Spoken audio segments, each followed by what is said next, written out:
Herkese merhabalar. Ağır Siklet Box kanalına hoş geldiniz. Bu videoda Efe Acakba Guido Vianello analiziyle karşınızdayım. Tabii yine merak edilen karşılaşmalardan bir tanesi bu. Yani Türkiye'de değil belki ama dünya çapında merak ediliyor. Çünkü Vianello sadece bir mağlubiyeti var ve yine Efe Acakba'nın da bir mağlubiyeti bulunuyor. Dilerseniz bu karşılaşmanın öncelikle nerede yayınlanacağından ve saatinden bahsedelim. Evet, 13 Nisan'da Cumartesi günü tabii Türkiye saatiyle Pazar sabahına denk geliyor.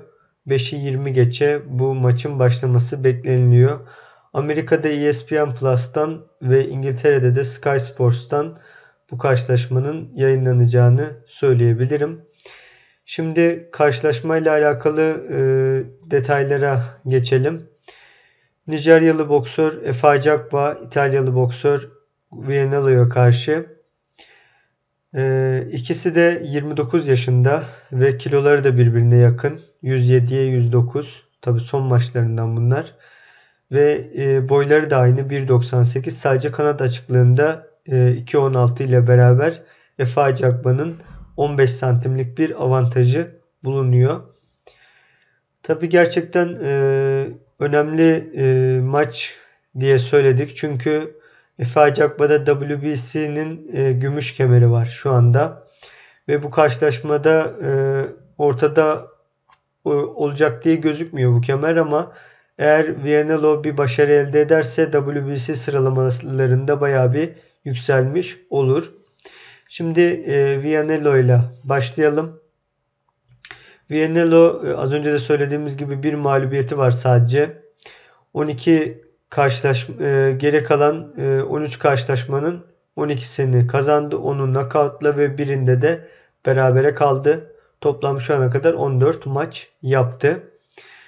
29 yaşında ve İtalya'nın 1 numaralı boksörü, dünya sıralamasında 100. sırada bulunuyor.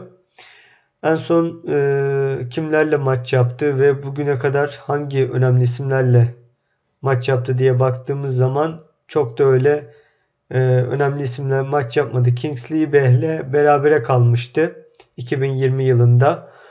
Ardından da Jonathan Rice'la karşılaştı. 2023'te mağlup oldu. Kaşındaki açılma nedeniyle bu karşılaşmayı kaybetmişti. Guido Vianello ve ardından Curtis Harper'ı unanimous decision'la geçti. Biliyorsunuz Harper'ı Jalolov knockout etmişti. Ardından Moses Johnson'la karşılaştı ve şu anda da Efe Acakba rakibi olarak görünüyor. Tabii çok da aktif bir boksör değil aslında. Çünkü bir yılda 3 defa ringe çıkmış. Yani daha fazla maç yapması gerekiyor tecrübe kazanması için. Vianello ile alakalı tabii söyleyeceklerimiz videonun devamında da olacak. Şimdi Efe Acakba'ya geçelim. Acakba dünya sıralamasında 12. sırada bulunuyor. Bugüne kadarki 20 karşılaşmasının 19'unu kazandı, 14'ünü knockout etti. Ve birinde de mağlup oldu. Zaten biliyorsunuz kimin mağlup olduğunu. Frank Sanchez'e 7. roundda da düşmüştü zaten. Ve son ondan önce kimlerle hemen hızlıca karşılaştığına bakalım. Ali Eren Demirezen'i sayıyla yenmişti. Iago Kiladze ile ikisinin de bol bol düştüğü, knockdown olduğu maçta 5. roundda knockout'la kazanmıştı. Kojanu'yu yine knockout etti. Jonathan Rice'ı sayıyla geçti. Bakın Jonathan Rice'ı Efe Acakba sayıyla yendi. Ama Guido Vianello teknik knockout oldu. Bu da tabii bir göstergedir. Brian Howard'ı yine knockout etti. Hatırlayacaksınız. Güzel bir knockout'tu. Frank Sanchez'i zaten söyledik. Sayıyla yenildi. Stephen Shaw'u sayıyla yendi. Zanko Sobuski karşılaşmasında bel altı vuruş çok fazlaydı.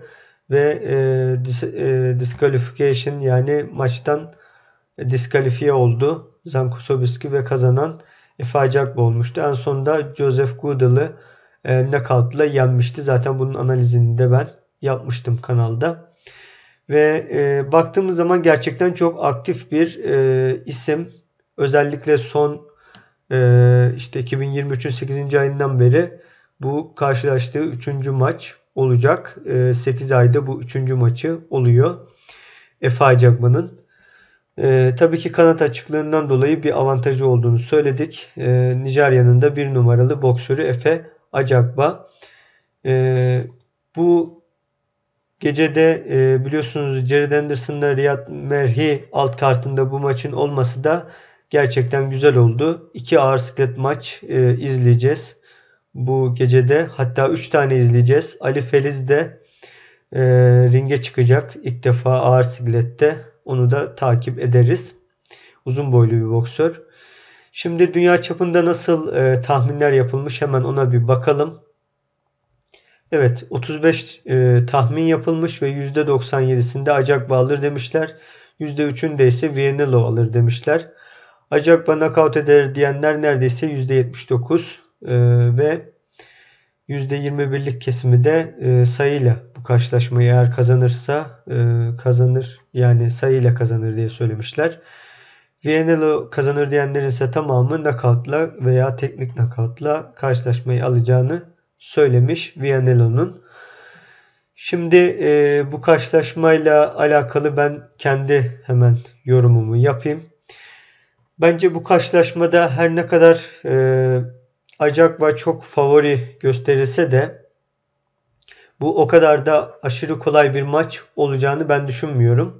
Çünkü Vianello o hani teknik knockoutla yenildiği maçta aslında öyle çok da knockout olacak bir görüntüsü de yoktu. Evet, çok fazla yumruk alıyordu.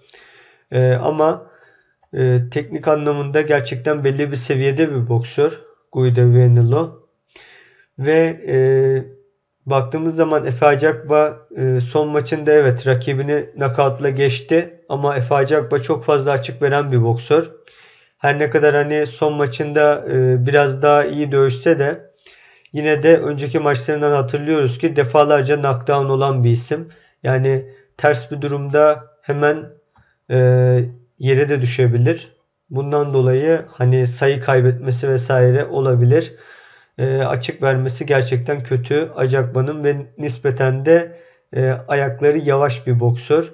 Vianello'nun biraz daha hızlı olduğunu söyleyebilirim ama Efe Ajagba'ya göre tekniği daha kötü durumda. Onu da söyleyeyim. Tabi tecrübe anlamında da Efe Ajagba daha önemli isimlerle maç yaptı. Bunlardan dolayı işte hız, teknik ve tecrübeyi göz önüne aldığımızda tabii ki sadece hız anlamında Vianello önde. Geri kalan fiziksel özellikler olsun, tecrübe olsun, teknik olsun hepsinde Efe Ajagba'nın daha önde olduğunu görüyoruz. Bundan dolayı ben karşılaşmanın hani ilk roundlarında, ilk 3-4 roundunda belki ortalarına doğru da Vianello 1-2 round alabilir. Bunun haricinde ben caplarıyla birlikte Ajagba'nın rakibini uzak tutacağını, bir de hani kanat açıklığı zaten bir avantaj olduğu için 15 santim bir avantajı var. Bundan dolayı rakibini uzakta tutaraktan işte body shot'tır, ringi dolaşmasıdır, ara ara sarılmasıdır vesaire. Ajagba bunları kullanacaktır. Ve uzaktan da dövüşerekten bence karşılaşmayı sayıyla yani 3 hakem kararıyla Efe Ajagba kazanacaktır. Hani Vianello neden bu karşılaşmayı alamaz? Vianello yeterli teknik donanıma sahip değil hala. Ve tecrübe anlamında da çok ama çok geride. Evet, o teknik knockout olduğu karşılaşma ona bir şey vermiştir. Tecrübe kazanmıştır ama bu iş tek maçla olmaz. Jonathan Rice bir gösterge midir? Bana göre bir göstergedir. Çünkü Jonathan Rice tecrübeli bir boksör gerçekten.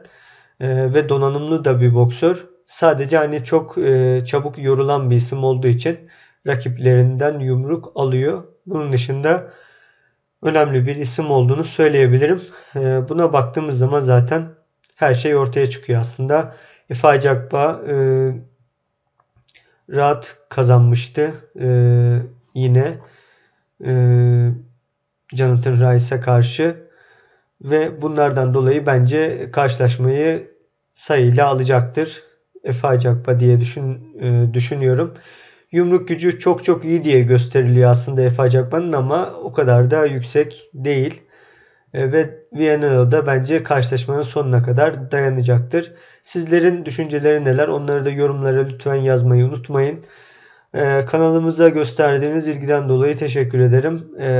Bu topluluk sekmesinden de sizlere an be an karşılaşmalarla alakalı haberleri ve ne zaman bir sonraki videonun geleceğini paylaşıyorum. Bir sonraki videomuz Bahadur Jalolov Agron Smakici maçı ile alakalı olacak 5 Nisan'da. O zamana kadar görüşmek üzere. Kendinize iyi bakın.